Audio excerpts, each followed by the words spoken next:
Do you want to hear God's voice? Do you want to see God's hand move in a powerful way? Do you want to see God do something in your life? Then listen carefully. Not to me. No, no. Listen carefully to God.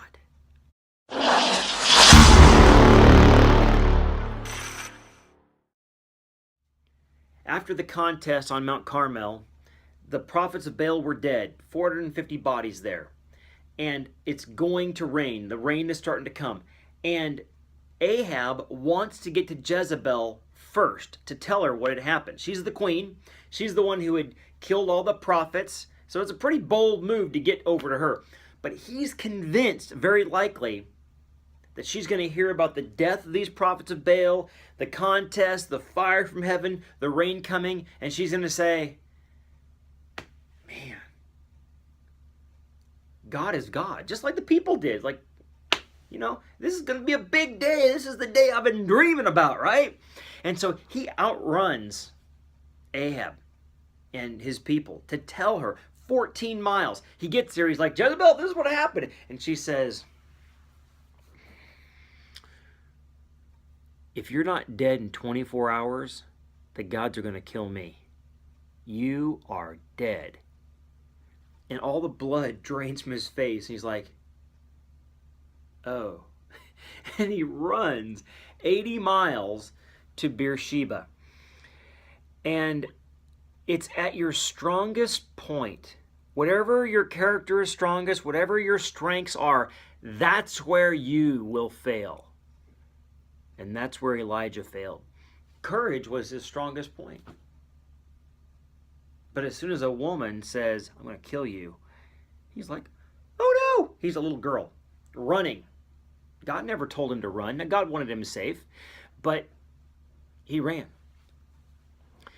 It was Abraham, who's the father of faith. He failed in his faith. Job, the patience of Job, that's where Job failed and accused God. Moses, the meekest man that ever lived, had bitter words and anger that caused him not to go to the promised land. Wherever you're the strongest, that's where you're going to fail if you're not careful. And so he runs to Beersheba and he prays, Lord, let me die. Just want to die. Well, this is a prayer that God didn't answer ever. Ever. Elijah was one of two people in the Bible who never die. He's just taken up into heaven. He says, Lord, let me die. Little did he know that would never, ever happen. But he's depressed. And you know what God does for us when we get depressed? You know what you need when you're depressed? Rest. And God gave him rest and food and water to drink and began to care for his physical needs.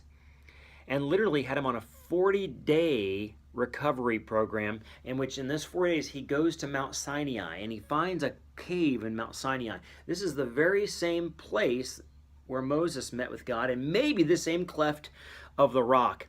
And God says to him there, what are you doing here? That's a pretty good question. Maybe God's asking you that question. What are you doing where you're at in life right now? You had to stop and think. I have been so zealous for you. I have been doing everything in my power, and now everyone hates me and wants to kill me, and I'm the only prophet left alive. Why don't you just kill me now? And then God says, I'm going to speak to you.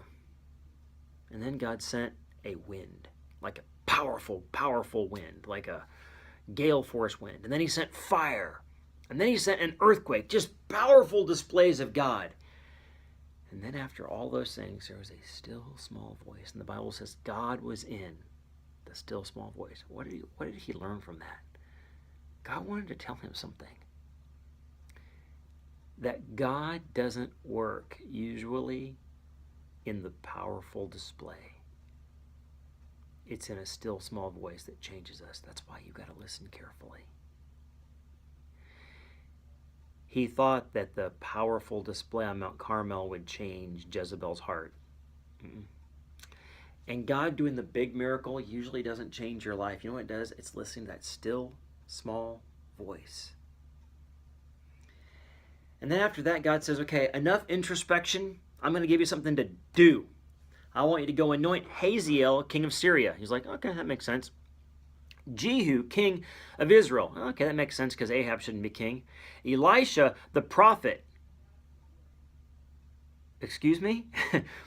I thought you had a prophet. I thought I was the prophet. And God says, yes, but one day you're not going to be here, and I want Elisha to be anointed as prophet. Yep, the ministry will go on without you. In fact, he says, there are 7,000 that have not bowed the knee to Baal. And he's like, where are these people? I didn't even know this. I knew there were 150 in caves that Obadiah had put somewhere, but there's 7,000. What does God want from you today? He wants you to listen. And that's where you're going to get your information from. Listen to the still, small voice of God today.